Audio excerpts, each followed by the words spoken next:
अपरिचित साथी। कुरो 2076 साल जेठ महिनाको हो। म नवलपरासी जिल्लाको सर्वोत्तम सिमेन्ट कम्पनीमा कार्यरत थिएँ। दिनको ड्युटी सकेर शरीरलाई थकानविहीन गराउँदै साँझ 8 बजेतिर ओछ्यानमा फोन हेरेर पल्टिरहेको थिएँ। एक्कासी घरबाट दिदीको फोन आयो। दिदी, बाबु के गर्दैछस्? दिदी रुँदै बोल्नु भएको जस्तो थियो। म केही नै, यत्तिकै ड्युटी सकेर पल्टिरहेको। किन, के भयो? किन रोएको जस्तो आवाज छ? मैले भने। दिदी, बाबा अब बाँच्नुहुन्छ जस्तो लाग्दैन। तँलाई खोजिराख्नु भएको छ, कसरी आउन सक्छस् भन्दै रुनुभयो।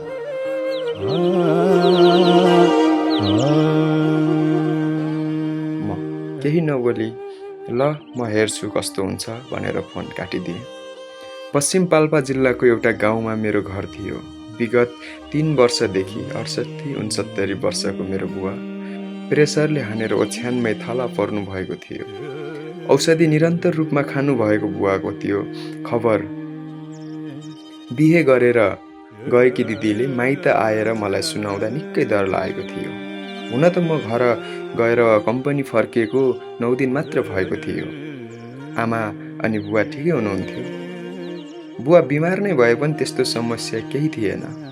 बुवा आमाको म कान्छो छोरो भएको कारण म बुवा आमासँग बस्थेँ। दाजुहरू छुट्टिएर टाढा बस्ने र दिदीहरूको बिहे भएर आफ्नो आफ्नो घरमा हुनुहुन्थ्यो।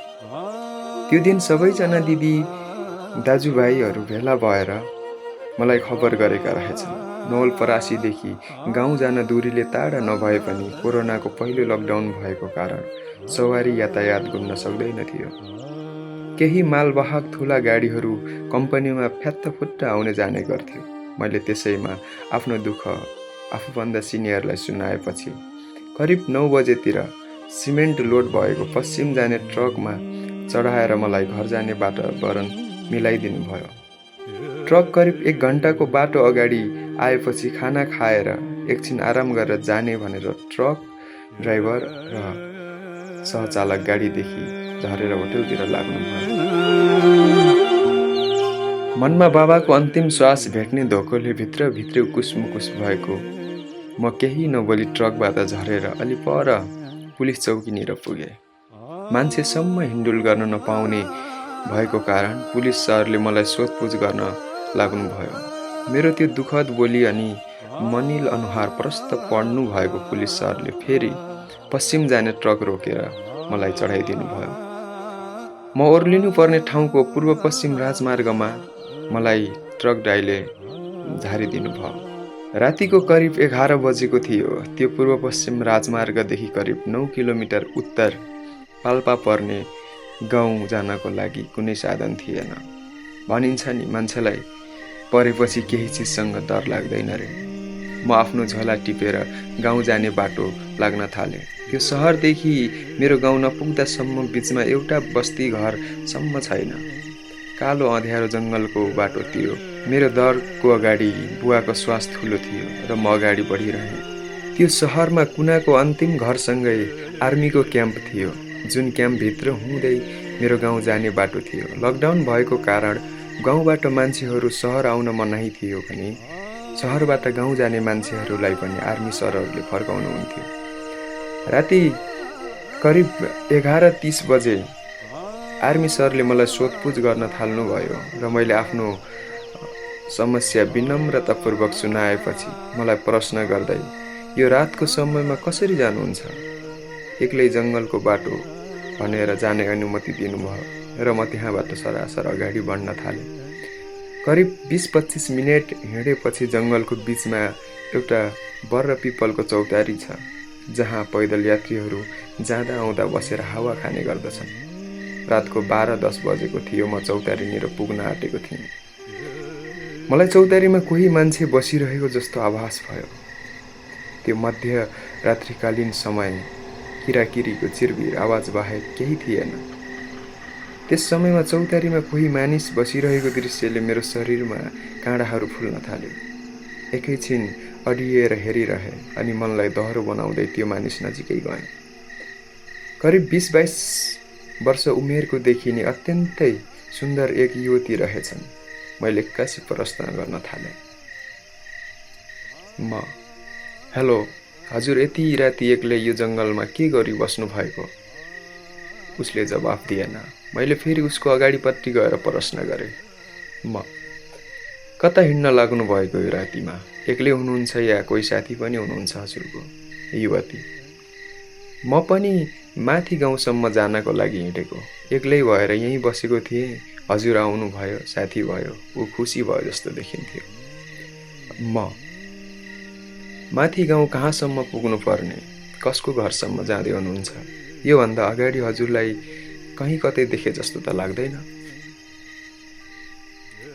मेरो गाउँ पनि यही माथि हो। युवती म हजुरको गाउँभन्दा अझै माथि गाउँ जानको लागि आएको। कोही आफ्नो मान्छे हुनुहुन्छ, टाढाबाट आउँदा रात पर्यो, बरु जाउँसँगै हिँड्नु भनेर ऊ अगाडि लाग्यो। रूपरङ्ग कुनै अप्सरा जस्ती सेतो कुर्ता लगाएकी, बोली पनि उस्तै सुरिलो बोल्ने।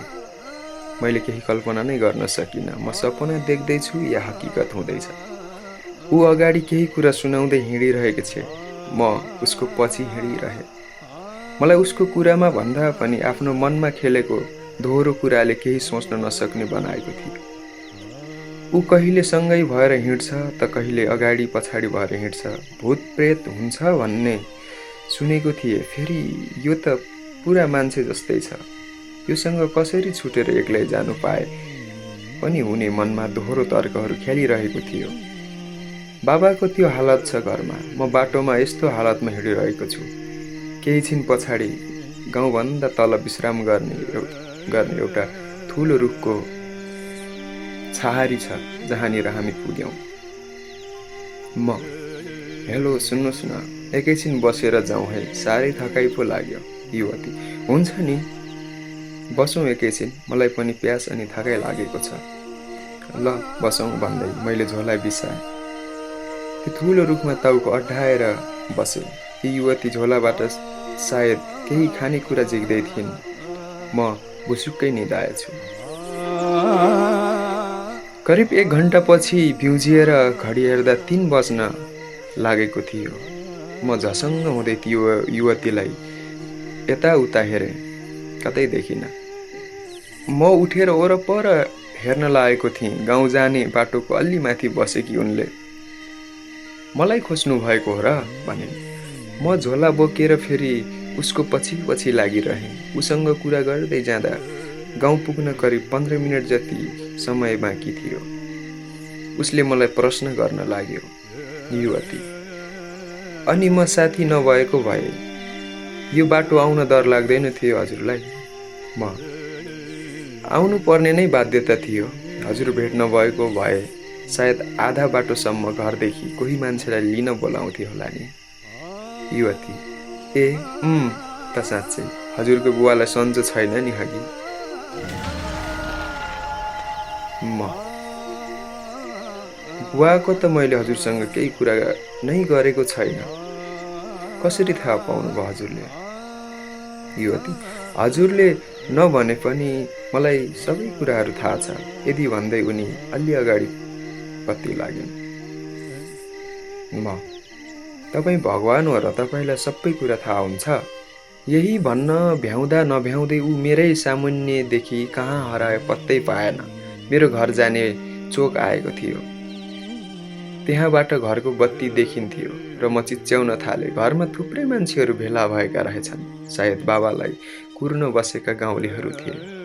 म घर पुगे। आमा दिदीहरू मलाई देखेर रुन थाल्नुभयो। मैले बुवाको हात समाउन पुगेँ। बिहानको 4 बज्न लागेको थियो। बुवाले मलाई चिन्न सक्नु भएन। अन्तिम श्वास लिँदै गरेको बुवाको आँखा बन्द भइसकेको थियो। मैले बाटोको घटना कसैलाई सुनाउन सकिनँ, किनकि त्यहाँ घरको अवस्था अर्कै थियो। आमा दिदीहरू रुँदै हुनुहुन्थ्यो। मैले आमा दिदीहरूलाई सम्झाउन लागेको केही छिनमै बुवाले मेरै हातमा प्राण त्याग गर्नुभयो। संस्कार र रीतिरिवाज अनुसार सबै गाउँलेहरू जम्मा भई बुवालाई घाट लग्ने तयारी भयो। घाटमा लगेर बुवालाई जलाउँदै थिए। हामी छोराहरूले कपाल मुण्डन गर्नुपर्ने भएकाले खोलाको छेउमा लगेर मेरो अनि दाजुहरूको कपाल खौरिँदै थियो। मेरो अन्तिममा कपाल खौरेर सकिएपछि ल नुहाएर आऊ है भनेर अरू जानुभयो। म नुहाउन खोलाको पानीमा गएको थिएँ। पानीभित्र त्यही रातिवाला युवतीको अनुहार देखियो। ऊ हाँसिरहेकी थिए। मैले उसलाई भने, राति त्यो जङ्गलको बाटोमा जसरी मलाई सकुशल घरसम्म आउँदा साथ दिनुभयो, अब बुवालाई हजुरको जिम्मामा छाडेर जाँदैछु। मेरो बुवाको ख्याल गरिदिनु है जहाँ भए पनि।